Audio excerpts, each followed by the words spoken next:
Good morning, everyone. Welcome back to our String Masterclass series here at the Summer Out There 2021 International Music Festival. I am teacher Jedi Villar and I'll be your host for this morning.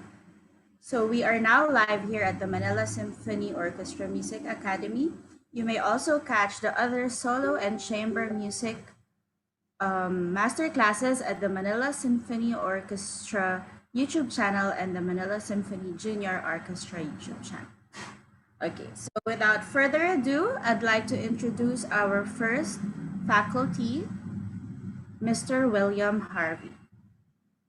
A graduate of the Juilliard School, New York, USA, William Harvey is currently the concertmaster of Mexico's premier orchestra, the Orquestra Sinfónica Nacional, and violin faculty at the Universidad Panamericana. Violinist, conductor, and composer, he has appeared as violin soloist at Carnegie Hall with the New York Youth Symphony, and he has performed concerti with orchestras in Argentina, the Philippines, Mexico, and USA. He is also the founder of Cultures in Harmony, a group of musicians and volunteers which aims to bring people together through music. So without further ado, I'd like to welcome our guest faculty, Mr. William Harvey, and our first student for this morning is Ranz Enriquez. He will be playing the first movement of Concerto Number 3 by Sansón.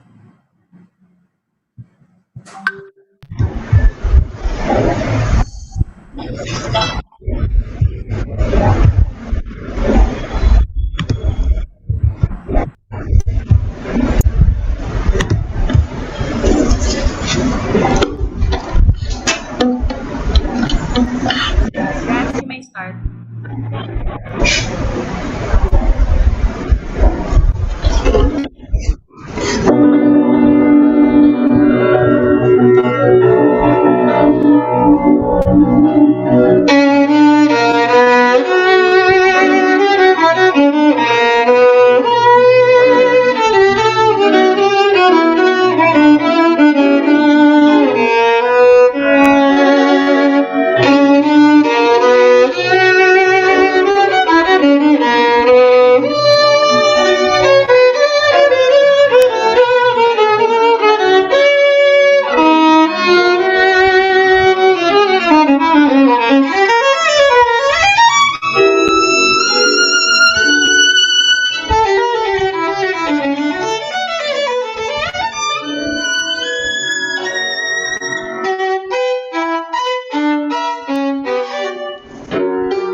in progress.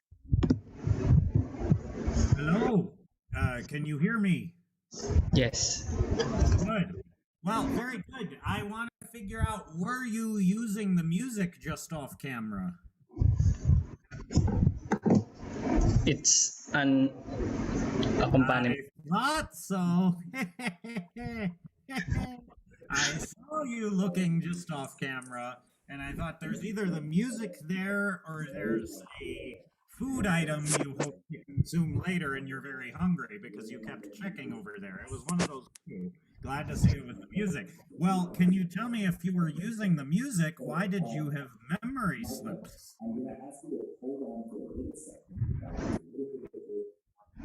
I memorized it quite a bit, but I'm not yet confident. Sorry, I didn't hear very clearly. What did you say? I memorized it quite a bit, but I'm not that confident yet. Well, it's time to get confident. And wait, one thing that confused me, you said you were following with the video. Was that, where's your pianist actually? I don't see, is your pianist in the room, or I don't have a pianist. what were those piano like sounds I was hearing? Was that a video that you were playing with? Yes, it's Wow. YouTube. That's pretty fancy technology. That's because you weren't always together with your pianist. I mean, I wonder if, why was that? Was it that? Huh, now I'm very confused because I thought there were places where it seemed like your pianist wasn't following you, but now you're telling me the piano is pre-recorded. So I guess you weren't following your your pianist's recording. Oh dear.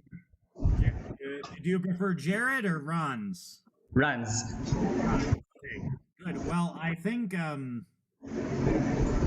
it will it will help to, well, someday have a real live pianist. That's always ideal. But I do think you should play from memory, and I think the way to be confident is to really make sure you understand the piece musically, and that because it's a piece that is not, it should not be hard to memorize. There's pieces that are hard to memorize because it's very easy to accidentally skip to a different place in the piece. This does not have that. There are other pieces that are hard to memorize because they're just very contemporary, perhaps, and nothing really seems like something that would logically fit in a certain place. This is not that. Other pieces, I find they could very easily do something different than the thing that the composer decided to do. Like, you could see there's this measure and then it repeats, but it's slightly different and it's not clear why it's different. And again, that's not the case here. The reason I take the time to say all this is because I hate to say this, but you really don't have an excuse with this piece. In terms of technique, yeah, this has difficulties, but in terms of memorization, you understand how it works musically, basically you've got it memorized. So I think that you will have to work a lot on making sure that the musical aspect of this, the contrasts, the directions, the dynamics, all of that should really pop out. And when it pops out for us, that means it's popping out for you, that it's very clear for you. And when it's clear for you, you'll have it memorized. So just as one example, like going to the very beginning, before I tell you what I'll tell you, I should be very careful to add a disclaimer. You could take this to the extreme, which I don't want. So here's what I tell you. I need to hear the accents. That said, I don't want to lose the sense of a line, but this is a line that Sanson creates that does have a lot of accents.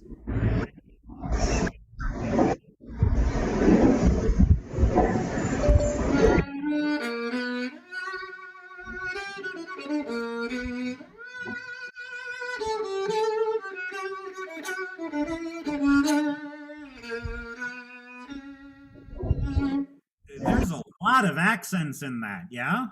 You know what? Just play that much again and play the accents and let the accents communicate the drama of this opening to you. It's a very dramatic opening. I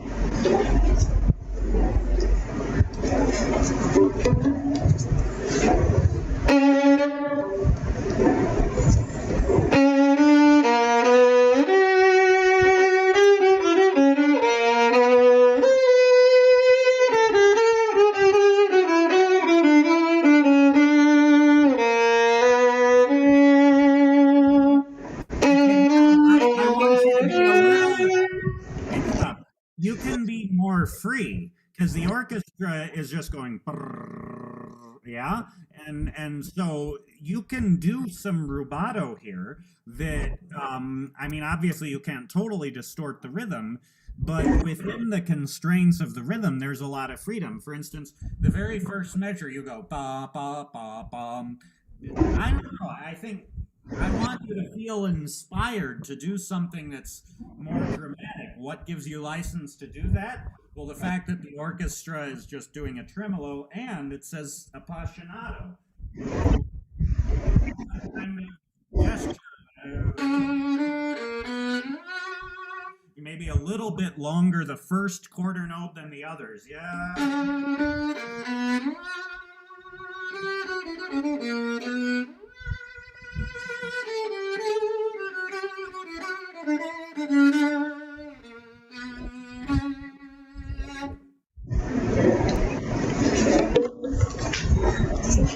Striking a dramatic no?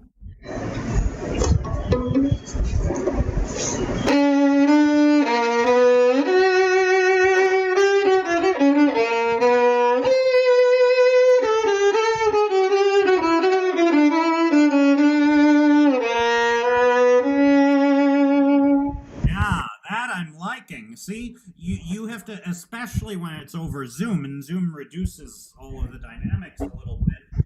I want to hear that drama. This is a very exciting piece from start to finish, and one way to convey that is to make sure that you're doing all these accents. So keep going. Next phrase, and that one also has a lot of accents in it.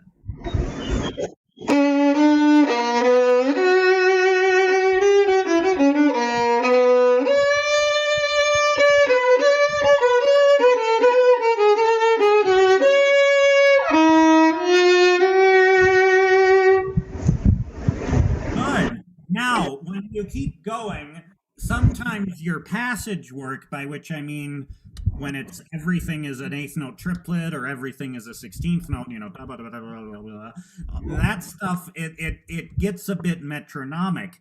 I want it to flow a little more, flow like water.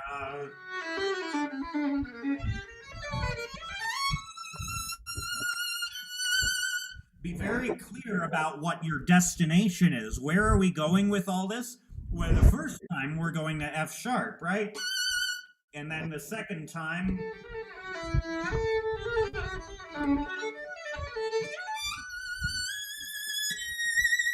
we're going to A sharp. And you should be very clear for yourself which is the important note. In the next two phrases, it's the very last note, and which is also the highest note. So the next two phrases.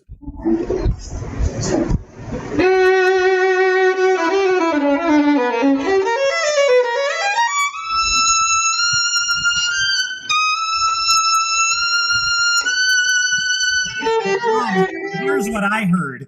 The passage work was better. The triplets were good. And then I heard E, E sharp, F sharp. I heard three important notes. I want one important note, the last one. So listen again to how I did that.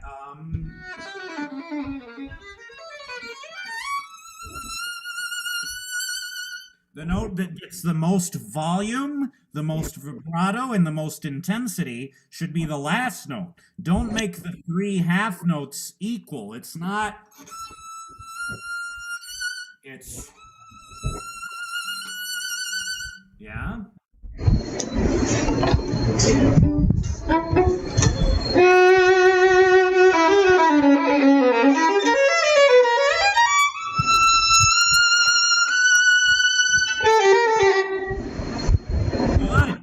going.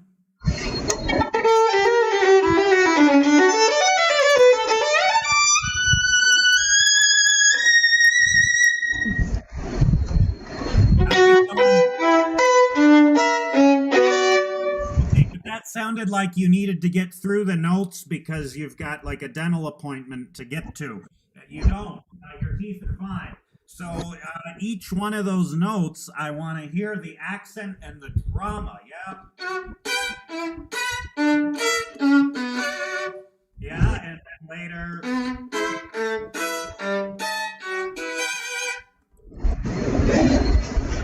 Accent, drama.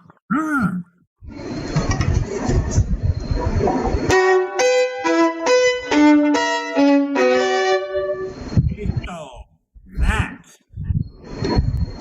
Yes. Yes, sir. Now we get to what for me is rehearsal letter A. At the tops of your phrases in this next passage, I need vibrato, I need intensity. You just sort of did.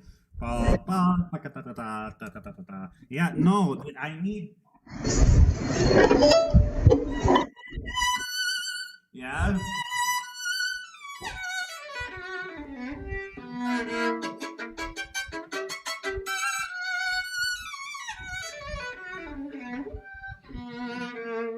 So it's not all the same.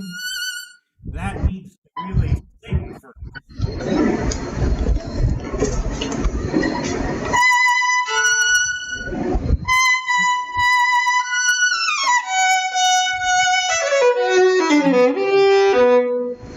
Yeah, come on, keep going.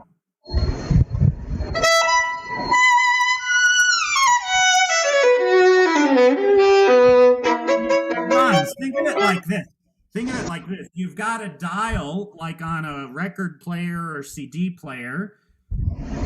It's your intensity dial. And sometimes you have to turn it up. Everything cannot be the same level of intensity. Intensity is achieved with vibrato, with the right arm, right, with the sound, and just with how you project what's important to your audience. Yeah, that first note, the top note, well, actually, it's the second note after the pickup, right? It's bring the intensity, man.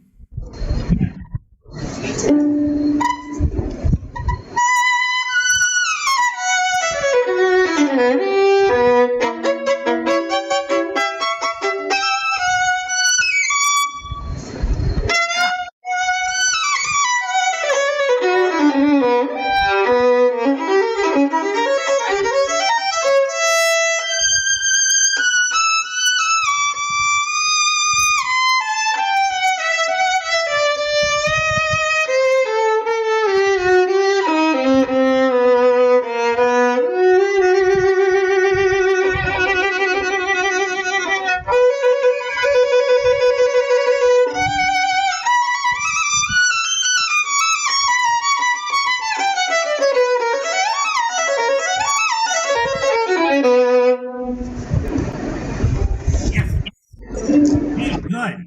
Now, when you keep going, next section as well, dynamics and I want direction. The first time you played, it felt like you were just sort of counting through the notes and everything happened at the right time, but it wasn't clear. Well, what's more important? What should we care about? Yeah, and so from the beginning, you need to think about emotionally what's going on in these sections of music. So the soloist, after the orchestra stops playing, begins by recalling the intensity of the beginning a little bit.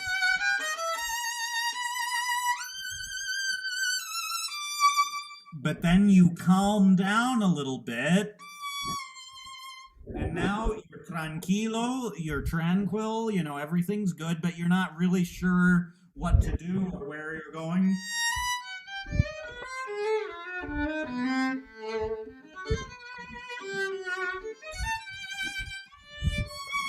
And that continues for a while, and then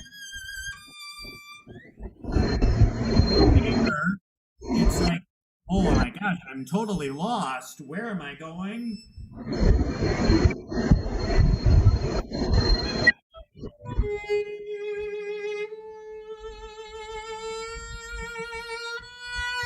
And there's your answer. That note, dolce, espressivo, that's where you're going, right? You have to show us that.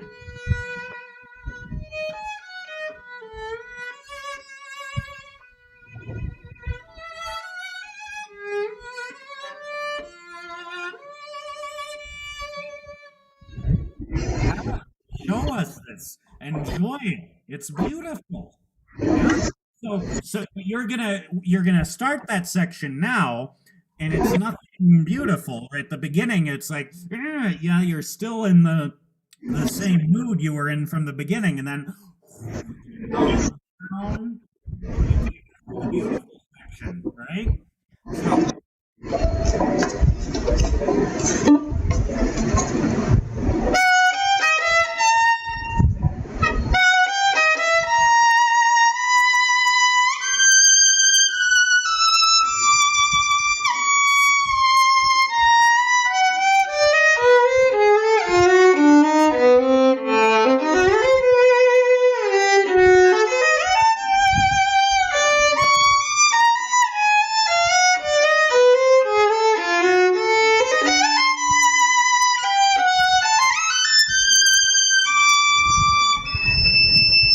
yeah, but there.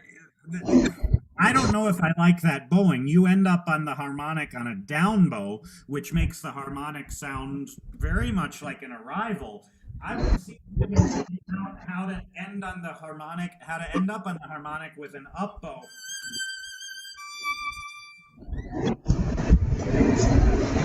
Sounds so much more mysterious, so much more like, oh my gosh, what's happening?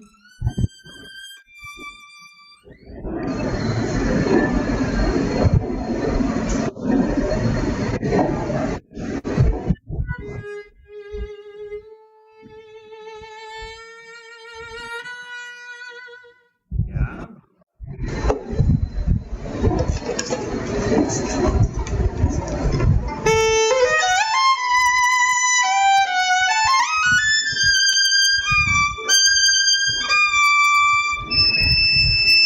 Yeah, but can you kind of slide just a little bit into the harmonic? I mean, it's great that you can nail it like that, but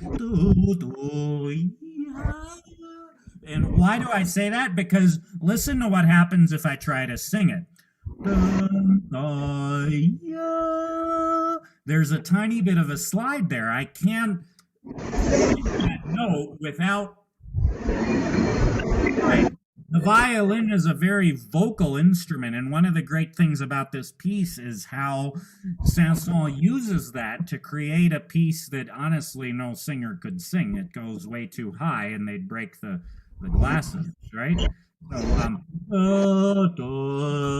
yeah.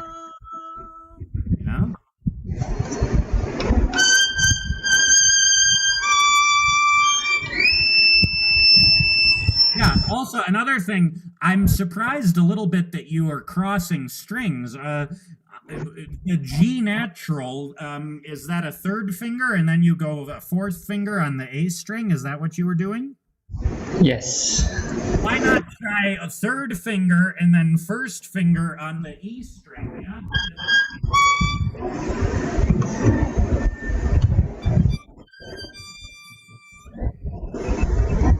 Yeah, keep the voice on the same string.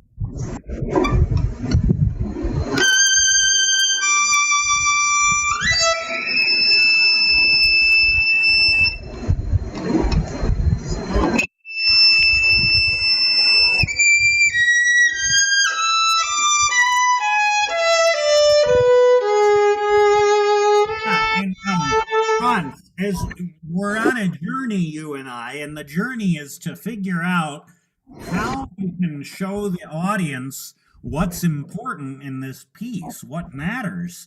And once you do that, as I said, you'll be able to memorize it very easily because the structure of the piece, it's not complicated. And in order to show people what's important, you have to realize not everything can be important. So how do you know what's not important? Well, when there's an arpeggio pattern that gets repeated several times, maybe in different octaves, that's a transition. What's important is when we change the harmony or when there's a note that's not a part of the harmony. But when all we're doing is just keeping the same harmony going, that's something we can go past. So that's why when I play this, I go, it follows the same harmony.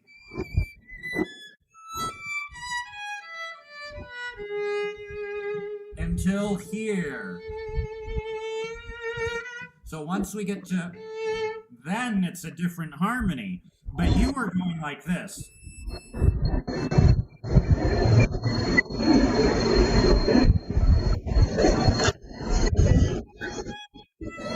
Yeah, every note is not so important, you know?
Ron's actually, you might want to check the notes there. There's a few double sharps that I'm not sure you did. It sounded like single sharps to me.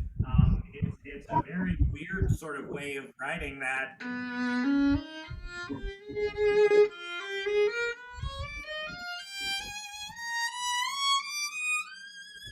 So just check the intonation on those notes. It was better.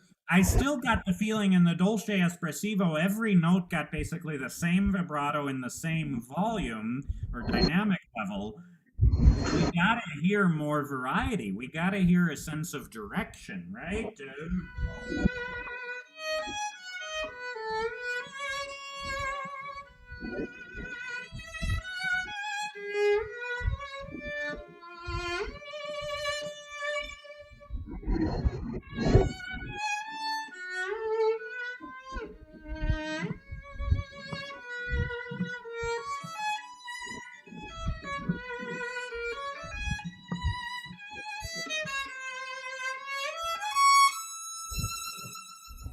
Yeah, I want to hear that your soul is transported to an elfin paradise with magical flowers that have gumdrops in them, except they don't hurt your teeth or something.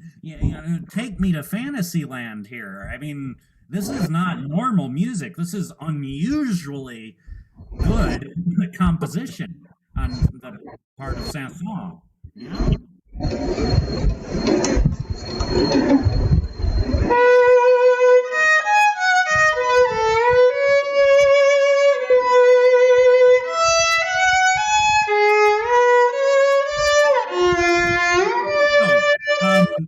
One thing I'm not in love with is when I hear every single beat like this. Da, da, da, da, da, da, da.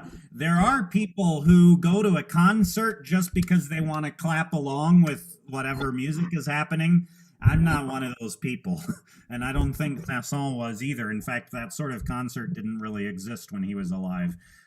So instead of hearing 1, 2, 3, 4, if you look at what the orchestra is doing, they're actually not playing every quarter note. This is one of the slower parts of the pieces. So they change on every 4 beats, maybe every 2 beats. It varies, but they have long notes. And so you don't have to create this sense of every beat.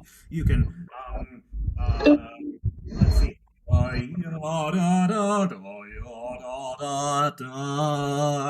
Yeah, emphasize the interesting notes, the notes that are not part of the harmony, or they were, but then they resolve.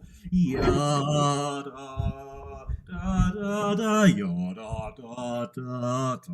yeah, it's like this. It's not.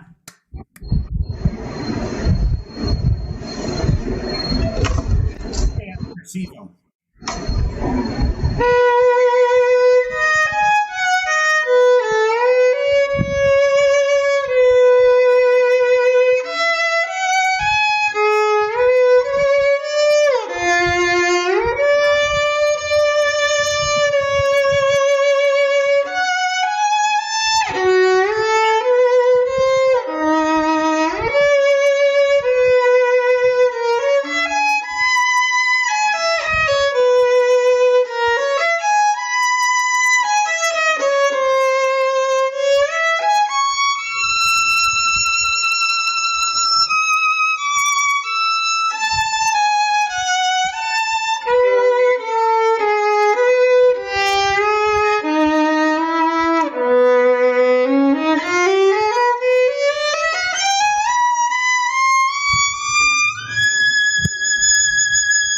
Okay, Rons, you're gonna need to check that intonation on your own time, but really check those double sharps. Like at the end there, it's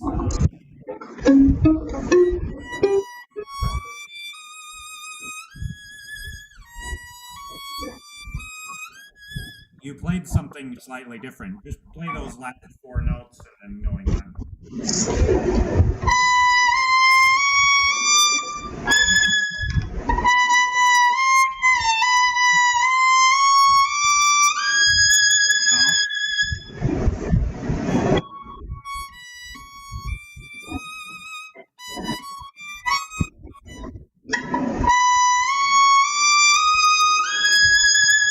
That's it.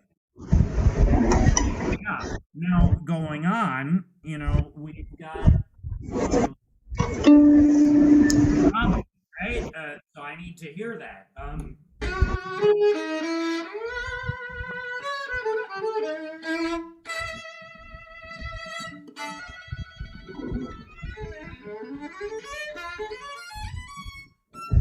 Sorry, it's been a while. But yeah, I need to hear this sense of, oh my gosh, let's go back to the beginning, but something's really different. Yeah, and go with that.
Ron, don't let the technical difficulties distract you from how much fun this is. It kind of feels like you're playing notes that are on the page because those are the notes on the page, and that's what you. No, I mean, this is very playful. Uh,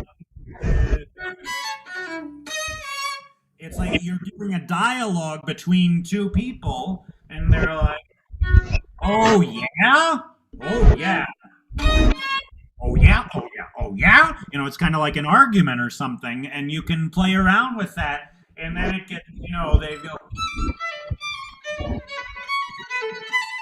yeah, and then the two voices come together and harmonize in a way by these octaves.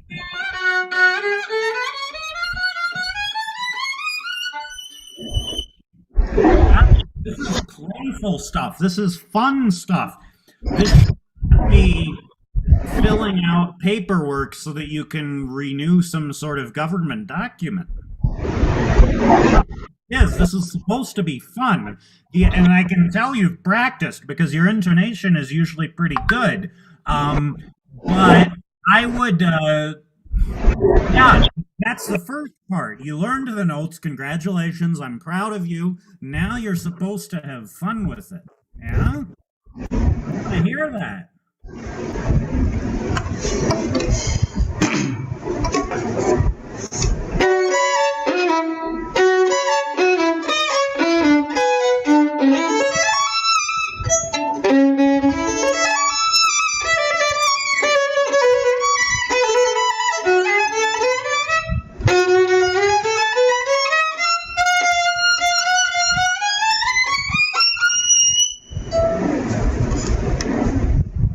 Okay, good.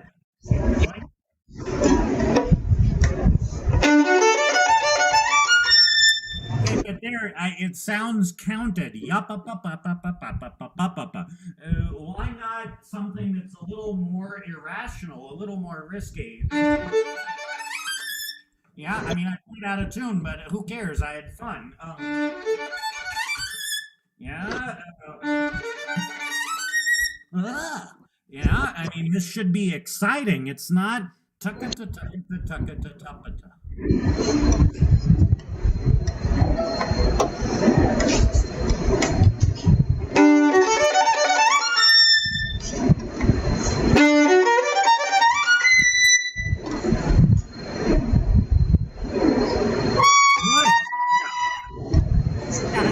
I mean, that's the sort of thing I'm looking for. And yeah, it's possible to, make sure that it's polished and that you're projecting this sense of fun. But it is true that to be a great performer, you have to take some risks. And sometimes those risks don't turn out. But I'm glad to see you starting to take them. By the way, I did want to give you one technical note because I do think you're making a lot of progress in this area of communicating. The one technical note I would give you, there were a couple times when you missed harmonics that are like a big shift and then you have to do a harmonic. Mimi, my former teacher, she is very good at teaching though. Whenever you do a harmonic, you should use the finger and then the bow. Yeah, so it's kind of like you move the finger, and you can sort of, when you're doing it slowly, you hear that you've arrived, and then you really move the bow. Yeah? Yeah? Yeah, whichever note you're trying to hit, like famously Wieniawski Second Concerto. Yeah, things like that. You can usually get it if you always think of that. In fact, we performer students, we would write in our music FBB, finger before bow. Yeah, so with the harmonic, just move the finger first and then move the bow. Got it? Now let's keep going.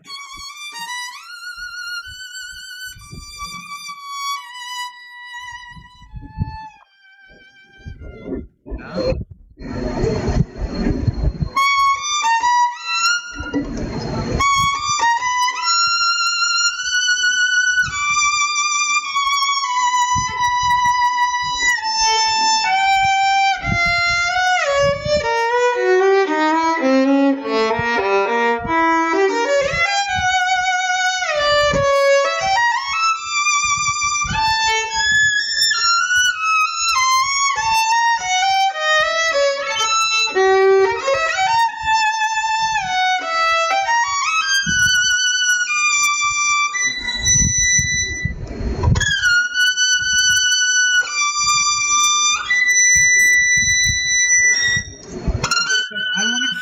disappear there. Look at me. Da, da.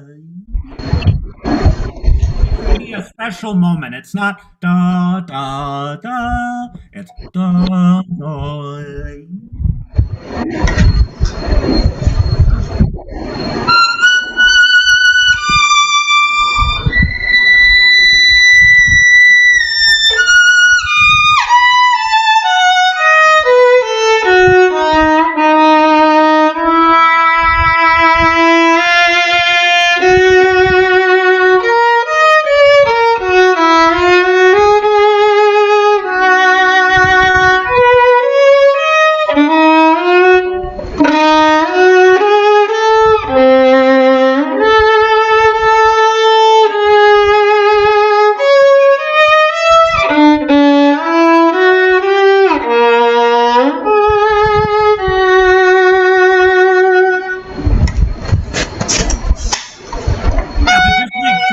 When you have these passages that it's 4 quarter notes in a row, it's not da ti ta ti. Yeah, one of those notes is going to be more important than the others, and so that's when we emphasize in terms of timing, sound, and we can play around a little bit. We can shorten some of the other notes to give to that note. That's actually rubato. It's Italian. It means robbed, right? And so you rob from notes that are not important and give to notes that are more important. And when you describe it like that, it sounds horrible. You wouldn't want to live in a society like that. My goodness. But these are notes. They're not people. It's okay. You know, they're notes. Do I continue? Sure.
I just want to, since we're nearing the end, I just want to emphasize for you, I don't think you will have trouble memorizing this if you, instead of, don't try to memorize it, try to understand it and try to show us which notes and which notes are more important than others.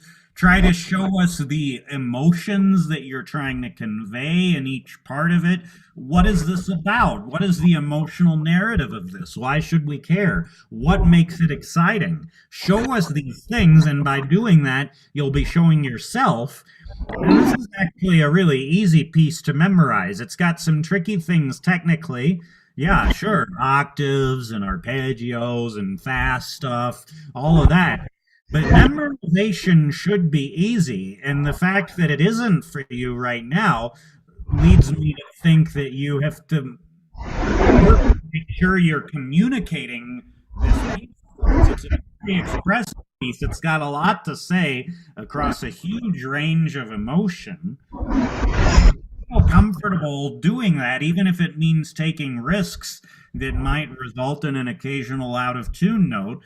That's what practice is for, right? I mean, you've done very well. A good chunk of your task as a practicing violinist, which is make sure you learn the notes and can play them in tune. Okay, now say something with all of that. You've got the tools, say something. I'm confident you can do it. Any questions?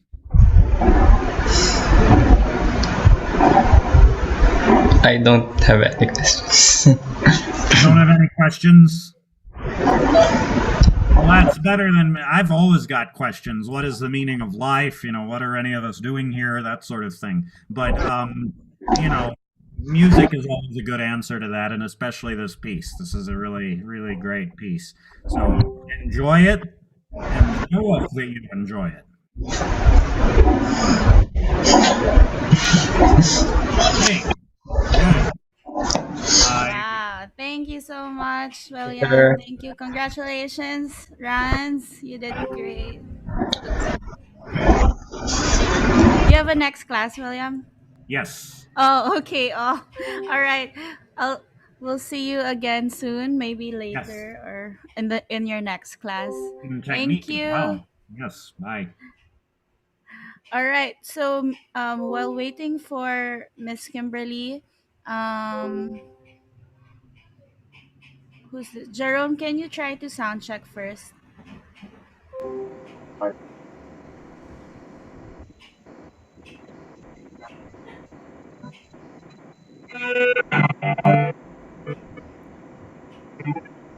Wala madinig. Naka-on ba original sound?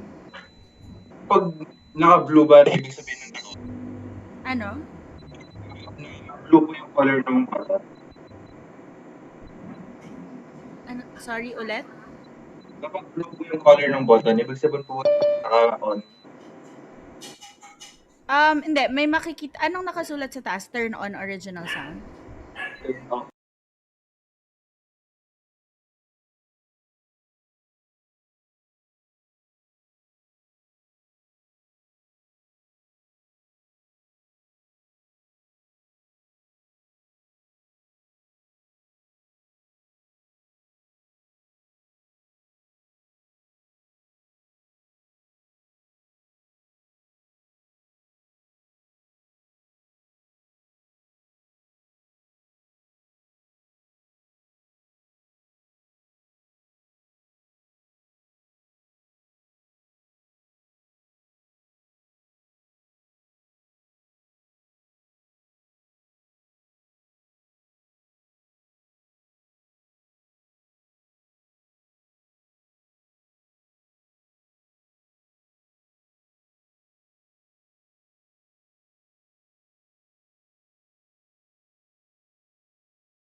Going live again. Miss Kimberly, Dr. Kimberly's here. I think I saw her come in. Oh, there. Okay. I'm here. All right. Audio live. Welcome back to our morning program of the Strings Masterclass series of the Summer Out There 2021 International Music Festival. So now would like to welcome our second faculty who will be teaching this morning, Dr. Kimberly Patterson Sutton.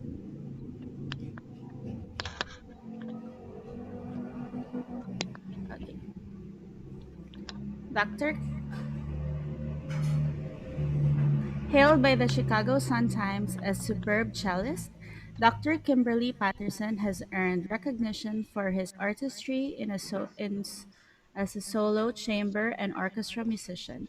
She is the assistant professor of cello at the University of Memphis and the cellist of the Cerruti Quartet in residence at the University of Memphis. She is also the cellist of the Patterson Sutton Cello and Guitar Duo.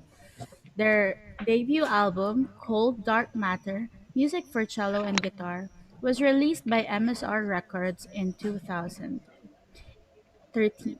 In 2014, she was part of the group of musicians from Cultures in Harmony that gave performances and master classes around the Philippines. And in 2017, she returned to be soloist of the Manila Symphony Orchestra and gave master classes to MSO and MSJO members. Okay, once again, would like to welcome back Dr. Kimberly Patterson Sutton and our student for this session is Jerome Santellan. He will be playing Aleman from Suite Number One of Bach.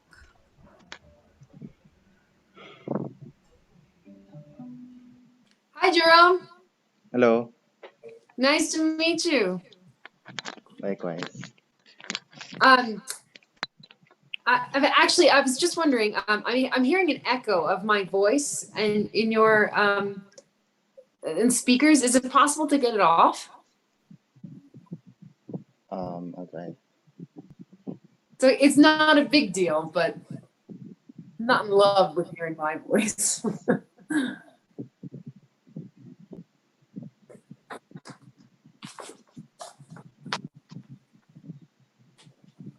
Still there an echo?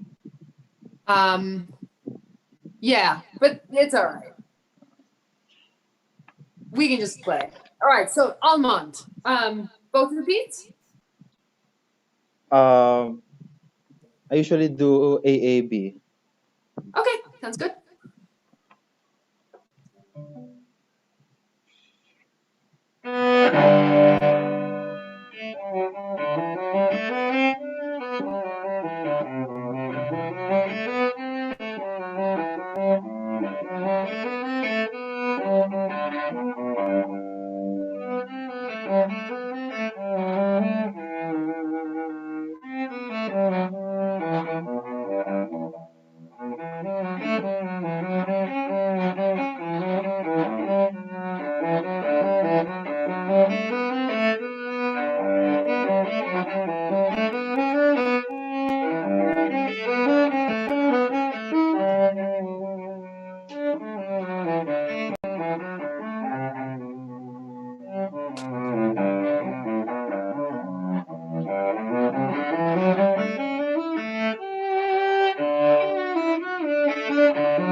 Awesome. So, question: how long have you been playing cello? Um, maybe 8 to 9 years. Okay, great. And who's your teacher? I think I might know this. It's Arnold Camacho Josue. Okay, cool. I'm just checking. I just wanted to make sure. All right. So this rock, this almond, it's in G major. You know, G major is such a beautiful open key. It's one that I think is very inviting. And I think in the beginning, we need to make sure our sound is as inviting as possible. That first chord needs to, for me, I want to be like hugged with that first chord. It's got to be a hug that kind of just takes over me, and it's a gentle hug too. So let's just try that first chord.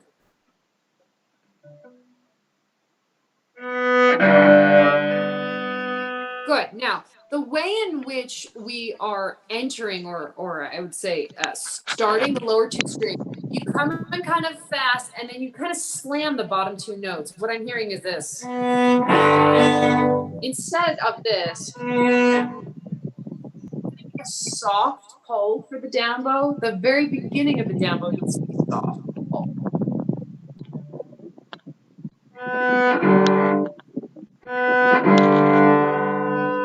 That's better. Now, can we pretend also that all of a sudden our bow goes like this? Bum, ah, yum. It's much slower.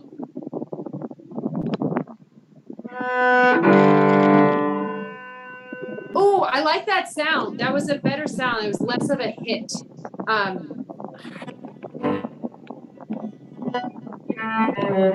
I like it because then we can do so much more afterwards. All right, so let's try that again from the beginning, and I'll stop you after.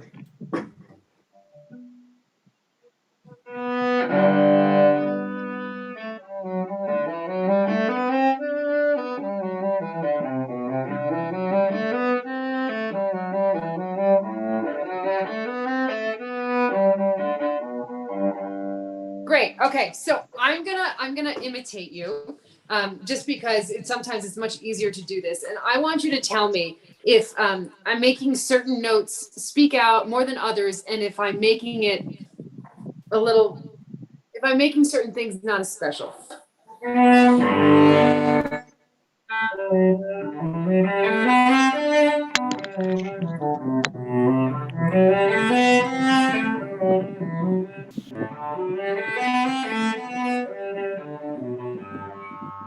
So what am I doing to certain notes? You're emphasizing the higher and the lower. Yes, but I think we need to be a bit choosier. If we do it every single time, it's no longer special and it's no longer interesting anymore. So we have to pick and choose. So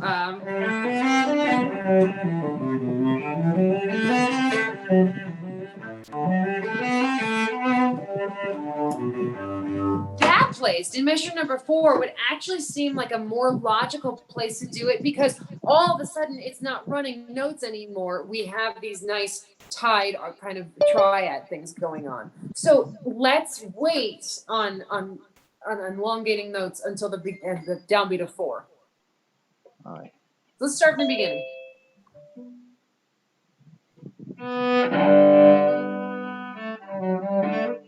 Sorry.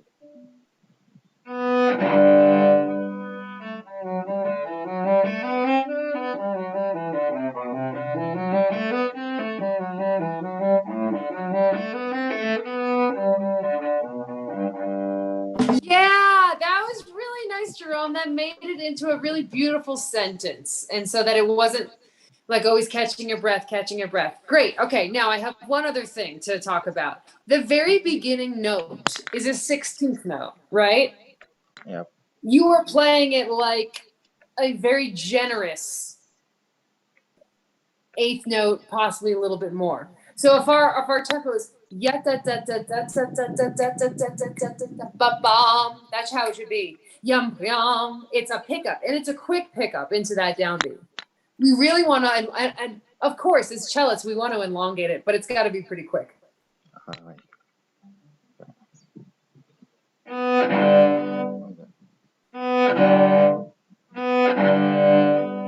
Yeah, let's try this. Forget about the pickup note and let's just start from the downbeat. Alright.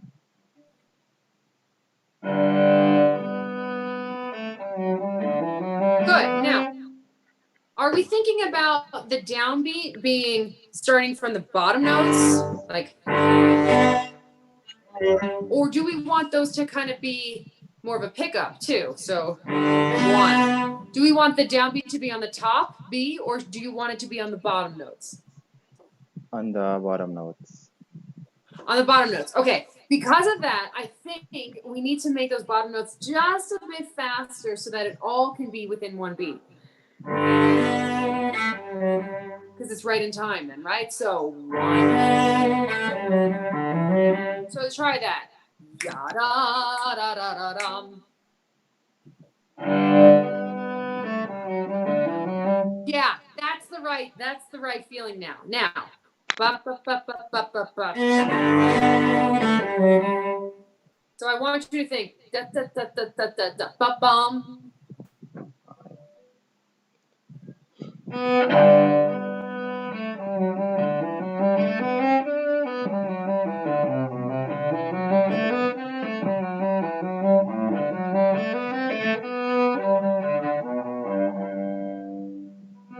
That was beautiful. Bravo. Bravo. I like that a lot. Okay, sorry. I wanted to compliment you. Let's go on. Alright.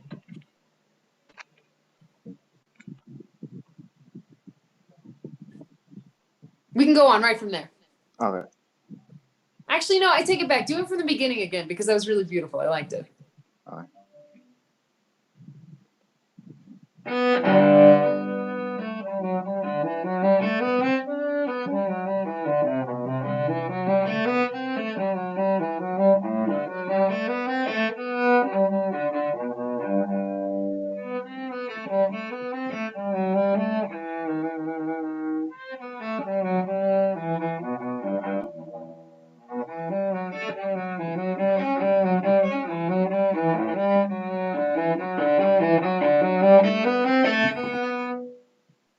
Everything up. Oh, keep going. Alright.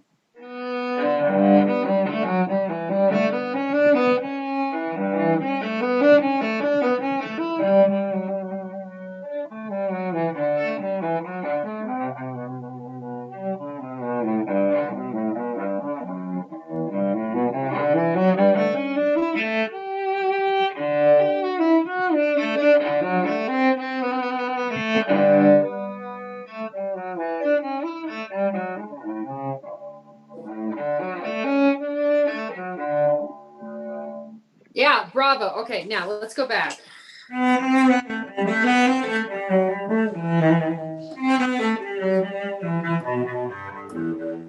That part where we have these slurs, that needs to be a little bit more one phrase. Like we're still going, but it also has to be a little bit more spoken. Can I hear you on that? It's kind of like a little portato-ish.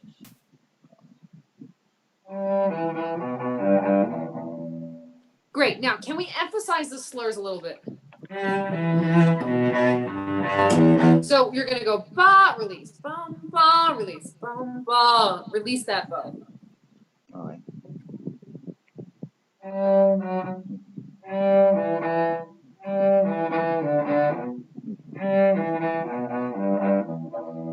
Yeah. I like that. Great. Now, let's take it from the beginning of this section.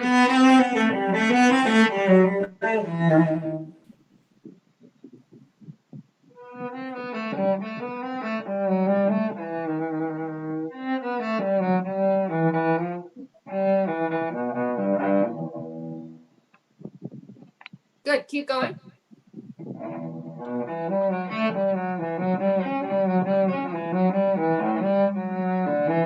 Good. Let's get that a little cleaner.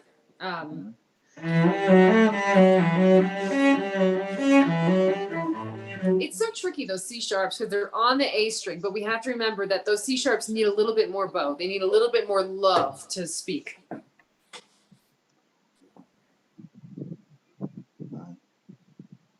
Alright.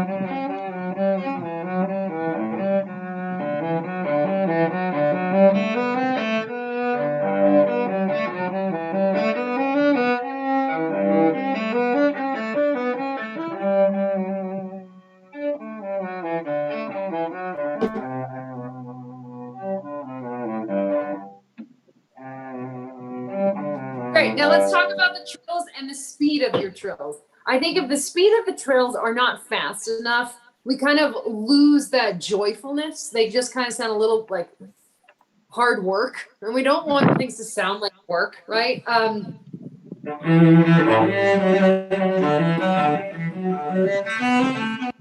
oh, go on. Hold on.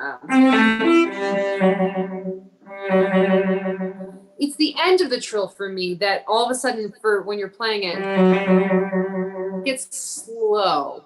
It's like you've lost interest in the trill. You got to keep them interesting for me.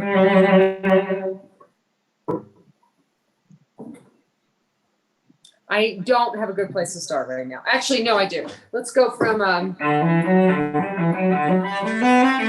measure 8.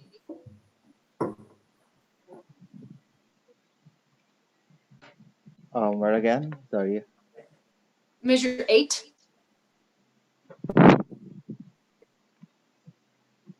Okay.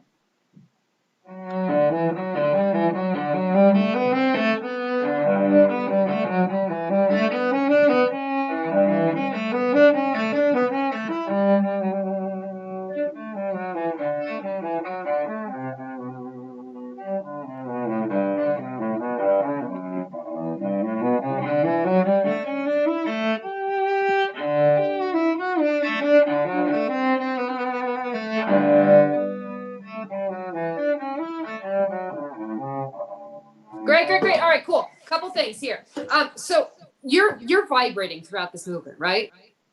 I think you are. Yes. Yeah. Okay. So that top G, that absolutely needs vibrato. It needs it so badly. You gotta love it. Also, can we connect that G? It's so satisfying to have that connection of the G to the D there.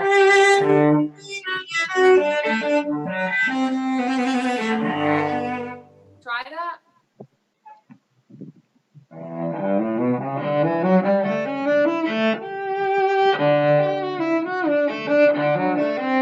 Great. Okay.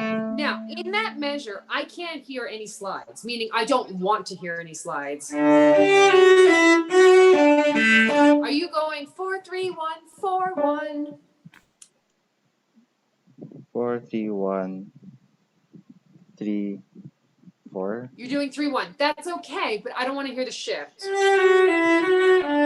Can you do like an extension back, but get there? But I don't want to hear a slide, so I can't hear this. So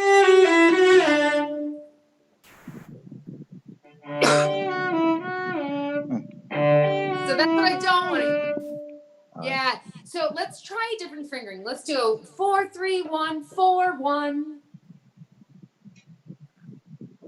Okay.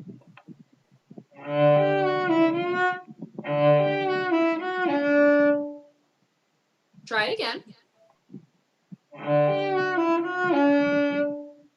It's tricky because you all of a sudden have to replace a finger. If the fourth finger is not as far as you think it is, it's much closer.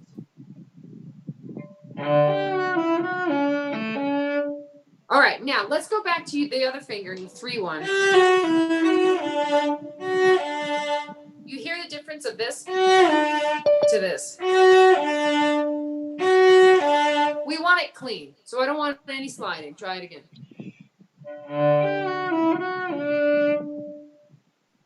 That was good. That was really good. Okay, great. Now, moving on because there's another fingering I need to talk about. Now, go from that chord. I want to see what you're doing here.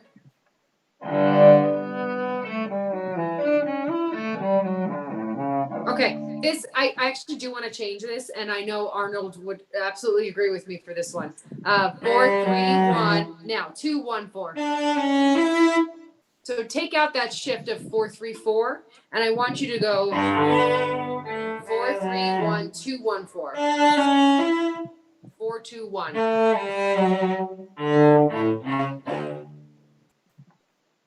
we go up a second.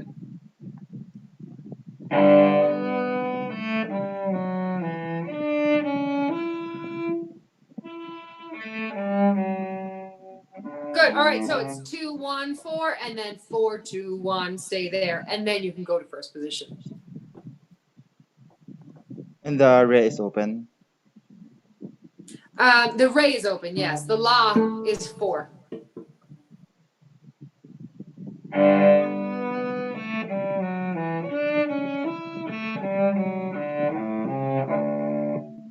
Really close, really close. So no open A.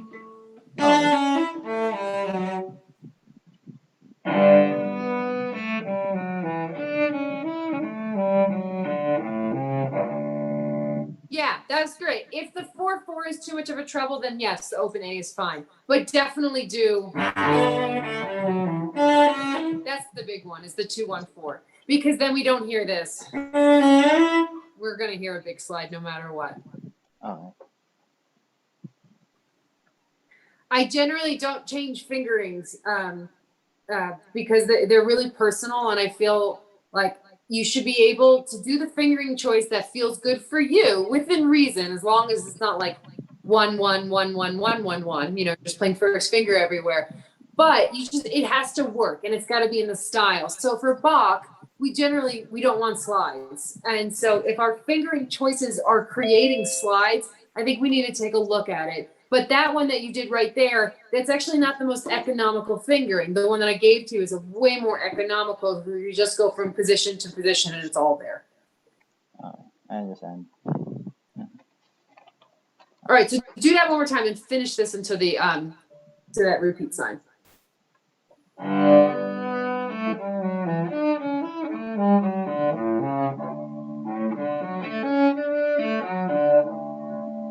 Yeah, great. Now try it, Jerome, for having the open A instead of the fourth finger A.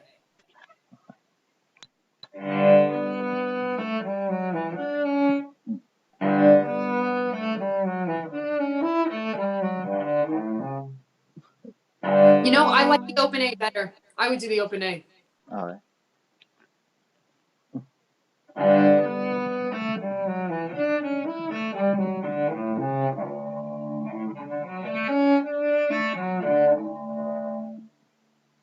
Great. So bowing wise, you're ending on an up bow, right? Yeah. Yeah. I'm wondering if there's a way you can end on a down.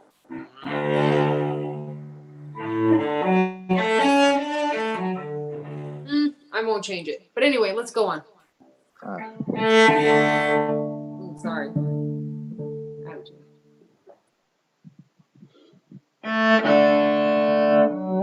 Great. Stop. Our open strings are really, really bright. We need to take care of them. If we just play them normally, it's just not going to work. They're just going to sound really tinny. So for here, you want a slow bow. Slow bow will help dampen that tinniness. Okay.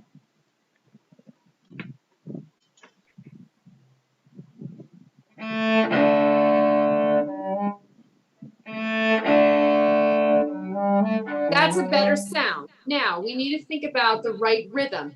Ya da da da da da da ba bum. 1, 2, 3, 4, 1, 2, 3, bum bum.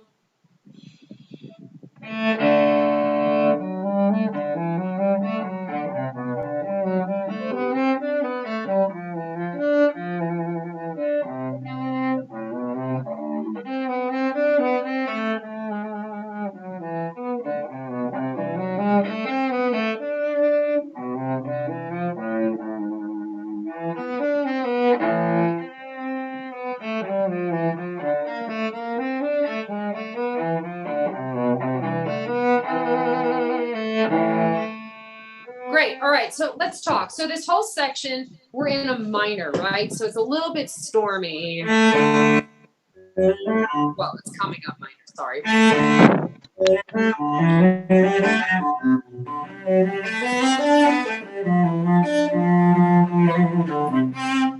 I ask you to have it so that your dynamics go right along with the contour of the contour of the shapes?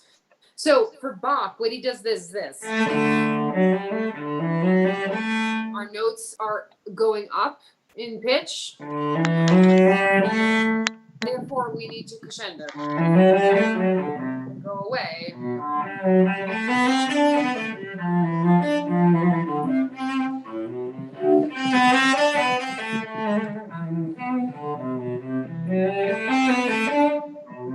So I want you to try that. Have that as your rule of thumb, that you're going to follow the pitches, the contour of the pitches, to show your dynamics more.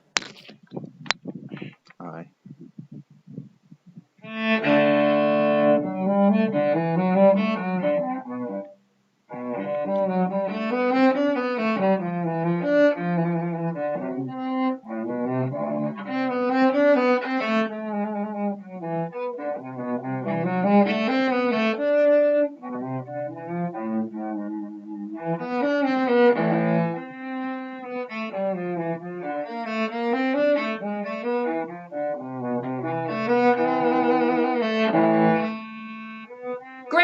Great. So that's a cadence right there, and it needs to sound like an arrival of some sort.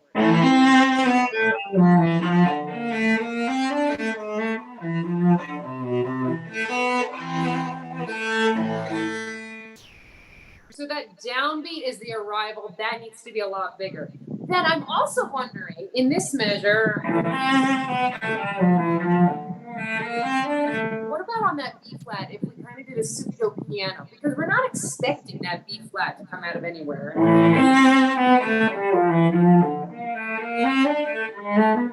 Because then it starts ramping up after that, and then we can crescendo after. Okay.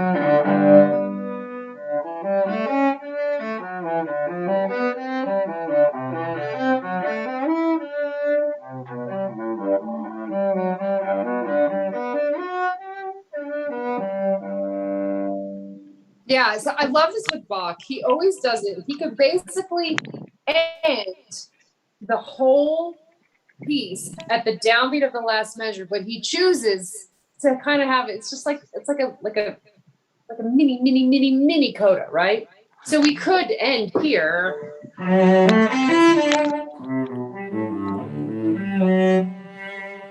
We could end that the entire piece, and it's something that we have to acknowledge. So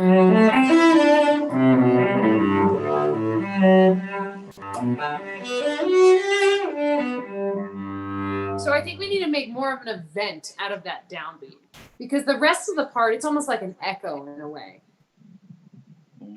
All right. Makes sense? Let's do the last two measures.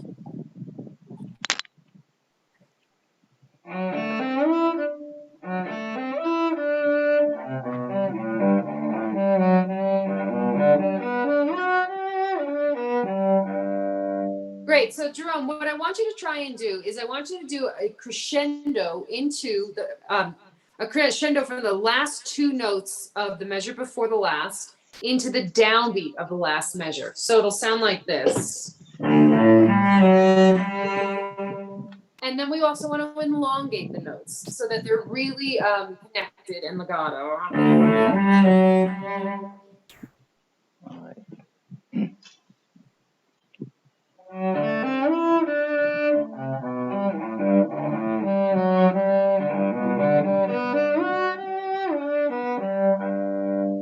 Good. Now we have to talk fingerings here.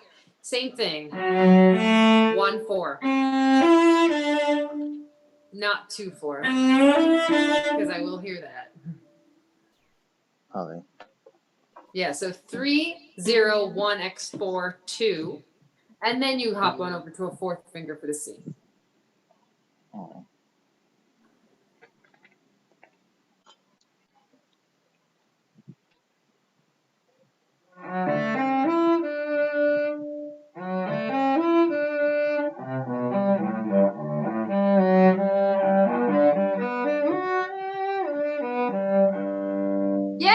great. Okay, so this, what are you thinking of the end? The end is so pretty, and I think it should wind down just a little bit more. Or what are you thinking?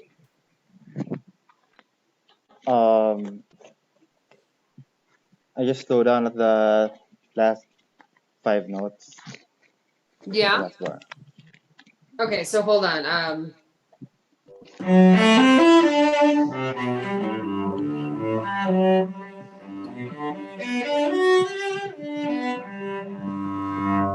Can we make sure that our slowdown still has a relationship to the beat? So it's bum bum da da da da bum bum bum bum bum bum. So it's almost like a subdivision then, so that we're not playing notes just aimlessly wherever we want.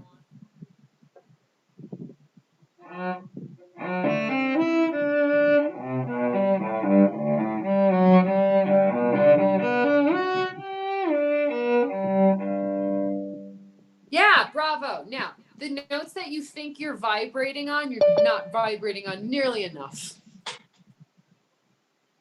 Okay. Can you try it again?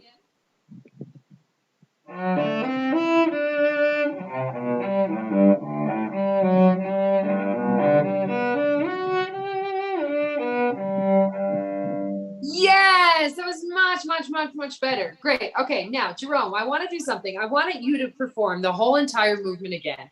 And I want us to really feel like things are flowing, that we have a better sense of what we're doing in terms of what notes we're bringing out and what notes that we don't need to bring out, so that things have a nice arc to them. They have a nice flow.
great. So I would definitely suggest. Do you ever record yourself?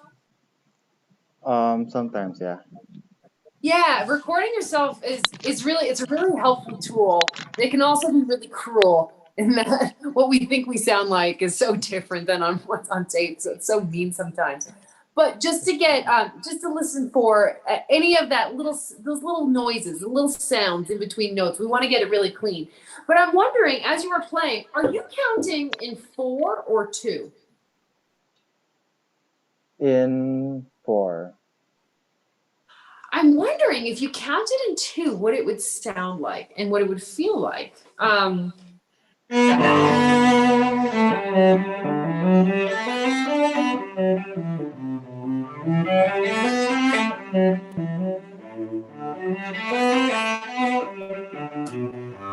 Because a lot of it is grouped in big 2s. You notice? Can we try that? Can we try a general 2? Okay. You can do it.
Yeah, how did that feel?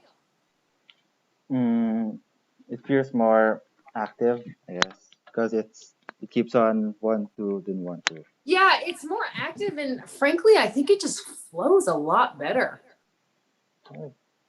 It's I'm sure it's different for sure. By the way, that your trills each time you're downbeat, your trills you're just holding them too long. Just a heads up.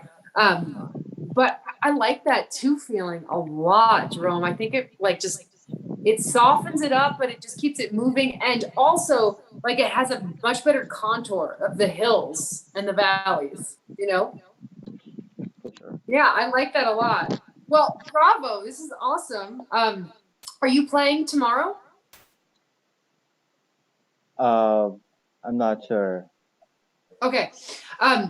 This is really great. So what I want you to do is look at some of those fingering choices that we made and make sure that they're really getting those any of those slides out. That's really important. Also in the beginning, we want to feel ya da da da da da da ba bam, because that has to be a pickup that ushers in, and it's not a pickup that goes yeah. It's not a self-indulgent pickup, right? It's something that makes it go forward, and I think counting in 2 will really help that. And then we really want to feel those the ups and the downs, and the easiest way to do that with Bach is just showing that we're going increasing in pitch and then decreasing in pitch, and I think that'll really help. And then one other thing is that we're wanting to show that very last measure, that downbeat. Show me that it truly is a downbeat. The more you make of that downbeat, the rest of the measure will play itself. Cool. Do you have any questions? None so far. I think we touched all the things that I'm concerned about. Okay, great. It's a pleasure to hear you. And I didn't meet you when I was there a few years ago, correct? Yeah, this is our first meeting. Okay, that's what I thought. Well, I hope that we do get to meet in person one day because it'd be really awesome. Are you coming from Manila? Yes, from Manila. Okay, cool. I love the Philippines. It's just a beautiful country. And the people are just wonderful. Well, awesome to meet you. Wonderful to hear you play, and I hope you have a great rest of the day. Thank you. Thank you for the lessons too. Yeah, I really enjoyed it. Bye. Bye.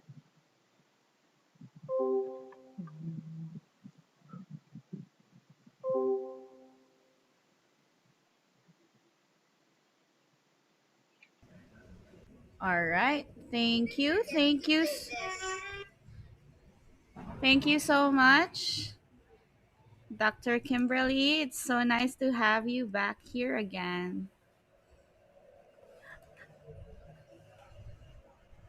So that concludes the morning program of our Strings Masterclass series here at the Summer Out There 2021 International Music Festival. We will be back again later at 2 o'clock in the afternoon for another round of master classes for solo and chamber music. So you may also check the Manila Symphony Orchestra YouTube channel and the Manila Symphony Junior Orchestra YouTube channel. So until then, we'll see you again later this afternoon. Goodbye.